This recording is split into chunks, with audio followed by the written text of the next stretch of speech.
Okay, let's look at the homework 15, problem number 2.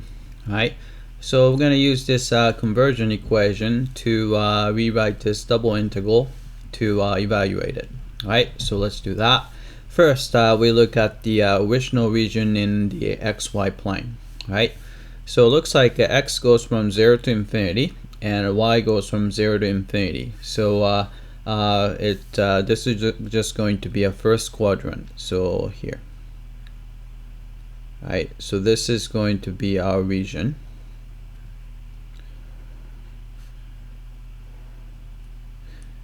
All right, and then we just have to convert it into a region in actually UV plane. So I need to put the correct thing. Right, so this is going to be our U, and let's see. Oh, I want to have a black color here. U and a V. Right. So what happens is, let's look at the positive x-axis. So the equation for positive x-axis would be y equals 0. Then x is positive, right? So if you plug that in, so this is 0. So u is going to be x squared, and a b is going to be 0, right? So u is going to be positive, a b is going to be 0. So it's going to be a positive u-axis. So positive x-axis is going to map to positive u-axis, right? So maybe I should sketch that. So it's going to be, it looks like this. So from the origin and a positive u-axis. Right, so this is what we have. Oops. Right, so this is v equals 0. Right, but the u has to be positive. Actually, maybe we can allow it to be 0 too. So have that. Right, and how about this edge right here? Right, that edge has an equation. Of course, x is going to be 0 because it's on the y-axis, and the y has to be non-negative. Right. Right. So if that's the case, v is going to be 0 again because x is going to be 0. Right. But you see that it's going to be negative y squared. So it's going to be negative y squared. So it's negative this way. So we will have boundary which goes like this from here and pointing in the negative direction, right? Right, so that's going to be u is going to be non-positive and v is 0, right? Then it's kind of hard to see where the region would be, and it looks like I'm suspecting that this kind of opens up to make a whole upper half plane. But just to make sure, let's try a ray like y equals x. So if you consider this ray and try to see where this guy goes, right? So let's see. So this guy has an equation y equals x, right? Assuming that x and y are non-negative, right? So if you plug in y equals x, so in this case u is going to be 0, right? And v is going to be 2x squared or 2y squared, doesn't make any difference, but the v is going to be positive because 2x squared, so you never get that.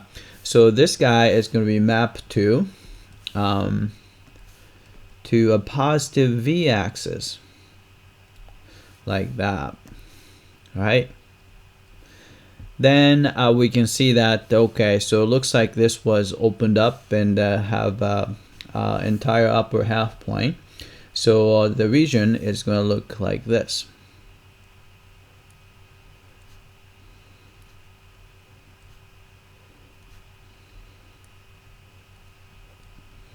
Right, so this is going to be the region, the new region in the UV plane. Right, and another way to actually look at it is this is a neat way. If you think of polar coordinate, this makes it a little bit easier to see what the transformation is doing. So for example, if you take a random point, then have a polar coordinates like r, using polar coordinates r cosine of theta and r sine of theta, right? And so x is r cosine theta and y is r sine theta. And if you plug it in, you're going to get this. So you have, right, u is equal to, right, so you have r squared cosine squared of theta minus r squared sine squared of theta. You can factor out the r squared, right? But the cosine square minus sine square using a trig identity, that's a cosine of 2 theta. So it's a double angle there. And a v is a very similar way. If you have a 2, then r cosine theta and another r sine theta, right? You can pull out the r squared. And a 2 cosine sine theta is actually sine of 2 theta. Right? So what happens in the transformation is that you take the original point, and magnitude is a magnitude, or a distance from the origin is multiplied by r squared, right? I multiply by, maybe I should say multiply by r. And here angle is doubled, so you can see that this only goes from 0 to pi over 2. Right, what happens is it's going to open it up to 0 to pi, right? And multiply by r, so it gets extended a little bit. But it's going to so this region is going to transform into the entire upper half plane, so above the u axis, right? So we have the region, and we have to find the Jacobian for this guy. So let's find that. Right, Jacobian for this guy is going to be, there's no room here, so I'm going to actually move this guy over, right? So let's see if I can do it here, right? So Jacobian, first we're going to find the partial of u, v, with respect to partial of x and y, which is the reciprocal of what we want, but it's probably easier to compute, right? So partial of u with respect to x would be 2x. Partial of u with respect to y would be negative 2y. Right? Partial of v with respect to x is 2y. And partial of v with respect to y would be 2x. Right? So this is going to be 2x times 2x is 4x squared. Right? And minus 2y times 2y is plus 4y squared. Right? So this is the Jacobian, but what we want is actually the reciprocal of that, so it's going to be 1 over this guy. So maybe I'll factor out 4 here, right? So x squared plus y squared, right? Right, so we can rewrite this double integral this way, right? So integral here, and here's a double integral here, right? So you have x squared plus y squared. I'm going to leave this guy as it is for now. Right? Then on the bottom, you would have 1 plus, right? So u is x squared minus y squared, so u squared. So you have u squared here. Right? Then you have e to the negative 2xy, so it's going to be e to the negative v. Right?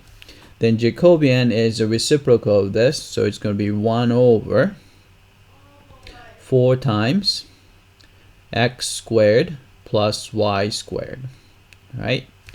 Then we're going to have to do, let's see, I'm going to do, we can actually do it either way, but I'll probably do dv first. Maybe, let's see, which is easier. Actually, it doesn't really matter. Maybe I'll do du over dv, right? And so fix the v, and the u is going to go from negative infinity to positive infinity. Negative infinity to positive infinity, right?